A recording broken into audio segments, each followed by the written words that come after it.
Olá, eu fico muito feliz em estar aqui com você mais uma vez para esse tempo de meditação e de preparo para um ministério relevante, para que o ministério infantil da sua igreja seja relevante. Você realmente precisa se dedicar em servir a Deus com alegria, em cumprir todas aquelas tarefas e lições que são propostas ali.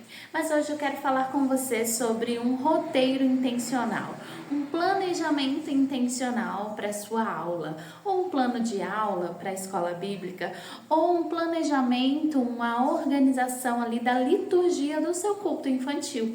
É isso mesmo, o culto infantil também é necessário uma organização dessa liturgia.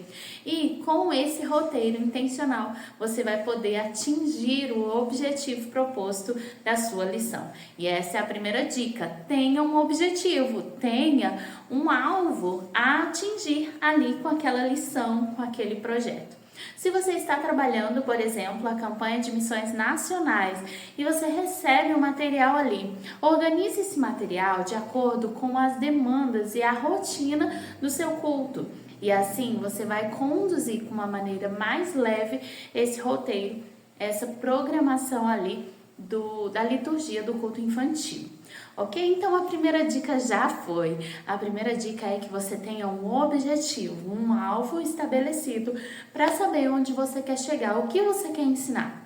Você quer ensinar para os seus alunos a serem missionários, a anunciarem Jesus em todos os lugares, em todo o tempo? Então esse é o seu alvo, é o seu objetivo, e o seu roteiro vai seguir de acordo com essa meta para você chegar no alvo estabelecido.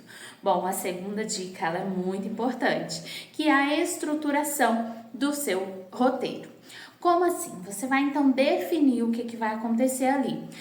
O momento da chegada, uma dinâmica, o momento do louvor, a palavra, um tempo de conexão, de aplicação ali da mensagem e, por fim, um encerramento com uma atividade, um lanche, enfim, o que você tem proposto ali para poder acontecer no seu culto. Você precisa anotar tudo isso e sempre ter uma rotina estabelecida. Então, em todos os domingos, durante aquele tempo que você vai estar trabalhando aquele material, vai acontecer na mesma rotina, do mesmo jeito.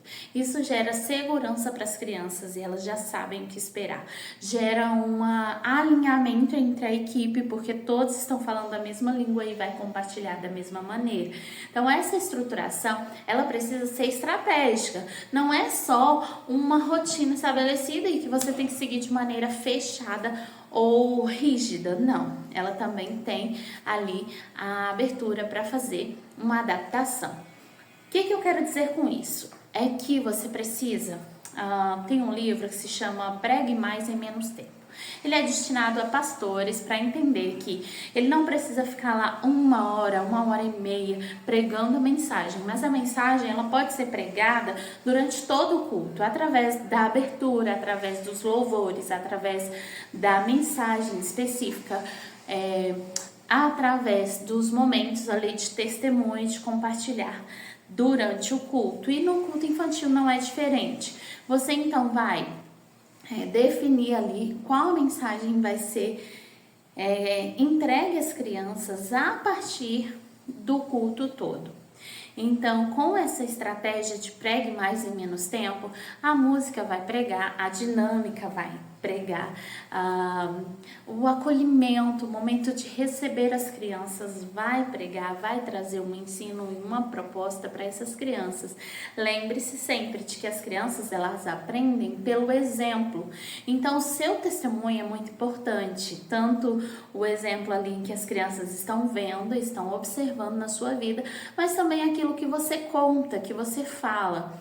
Vamos supor que você está falando ali sobre os 10 mandamentos e você fala ali sobre aquele mandamento que diz não pode roubar, não roube.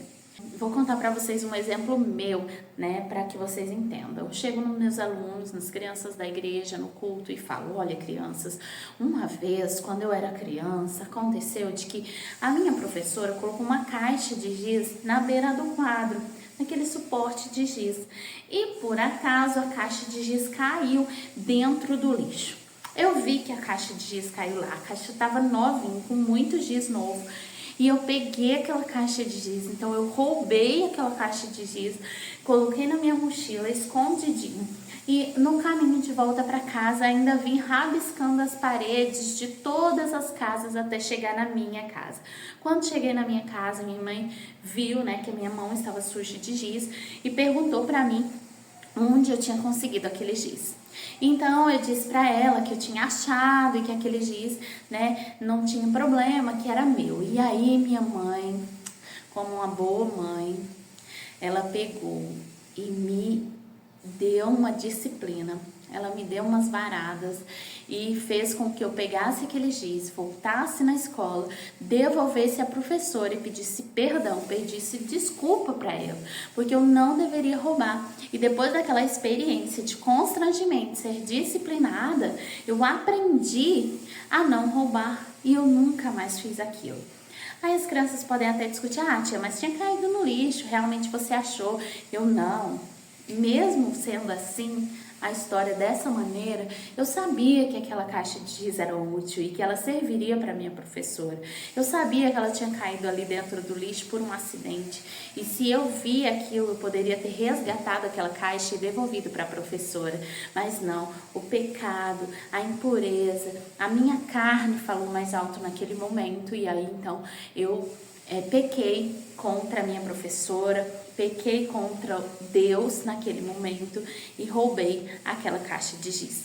Esse testemunho com certeza vai impactar muito a vida das crianças e elas vão se lembrar quando tiverem uma oportunidade de roubar, quando tiverem a oportunidade de fazer algo que é errado, que é pecado, que é contra a lei, contra os 10 mandamentos do Senhor, ela vai lembrar daquele testemunho e vai dizer, não, eu posso ser forte, eu posso resistir a essa tentação e eu não vou pecar, eu escolho não pecar. Ela vai pensar também em se encher mais do Espírito e não deixar que a carne fale através da vida dela. Então, colocar momentos de testemunho no seu roteiro é realmente muito importante, né? Dar esse exemplo às crianças. E por fim, mas não menos importante, nós temos aí a oportunidade de aplicar a mensagem na vida das crianças, não apenas contar uma história. Poderia contar a história dos 10 mandamentos que Moisés subiu no monte, Deus escreveu com o próprio dedo na pedra 10 regras a qual Moisés e todo o povo de Israel precisava seguir aquelas regras e que essa foi a primeira Bíblia, né, que existiu, os primeiros textos de Deus ali pra gente ler, meditar e obedecer. Mas muitas vezes as igrejas, o Ministério Infantil chega e conta apenas essa história, mas não leva a aplicação para a vida da criança, que é, no caso ali, o testemunho que eu dei, né? Que é uma aplicação daquilo, de como aqueles 10 mandamentos, ele foi útil na minha vida ou não, né? Eu quebrei algum daqueles mandamentos. Então, eu pude me arrepender e pedir perdão a Deus pelos meus pecados. E aí você pode colocar uma brincadeira também para aplicar, como, por exemplo, a batata quente, não quero mais pecar. Você conhece? Já coloquei no material de missões estaduais. Não sei se você usou, mas é uma grande oportunidade. A brincadeira é a seguinte: você faz uma roda, pega uma bola ou um objeto e aí você brinca com as crianças. Não quero pecar, pecar, pecar, pecar, pecar, pecar, pecar, e vai passando a bola. Na hora que você fala, pecou! E aí a criança que está com aquela bola na mão, ela precisa orar, pedindo perdão a Deus pelos seus pecados. Então ali naquele momento ela fala, Senhor Deus, me perdoe porque eu pequei.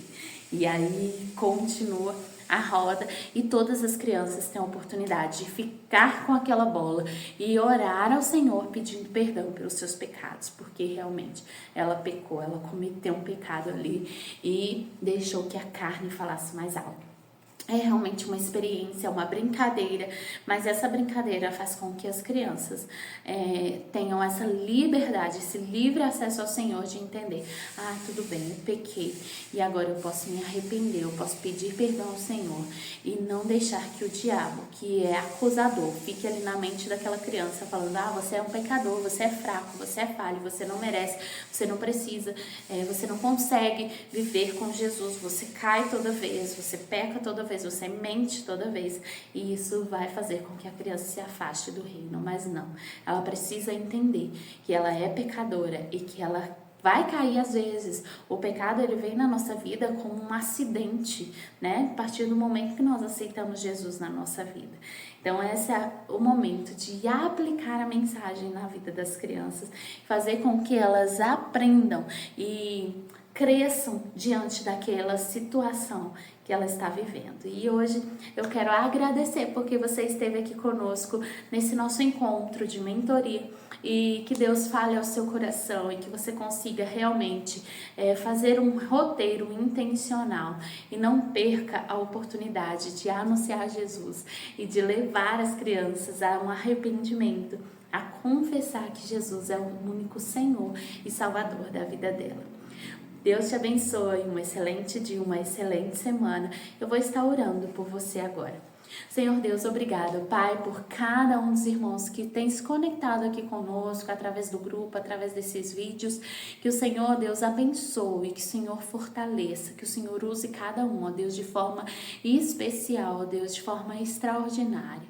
Que o Senhor fale ao coração de cada criança, ó Pai, e que nós, como líderes, como exemplo, como testemunho, cartas vivas do Senhor, possamos, ó Deus, influenciar essas crianças a servirem ao Senhor, a amarem ao Senhor e viverem uma vida de comunhão contigo. Eu te louvo, ó Deus, por essa estratégia de preparar um roteiro intencional, Deus, de fazer uma estruturação ali do nosso culto infantil, para que as crianças, elas realmente alcancem o objetivo, o alvo proposto ali da mensagem, da pregação do Evangelho. Em nome de Jesus, amém. Amém. Que Deus te abençoe. Um excelente dia, uma excelente semana.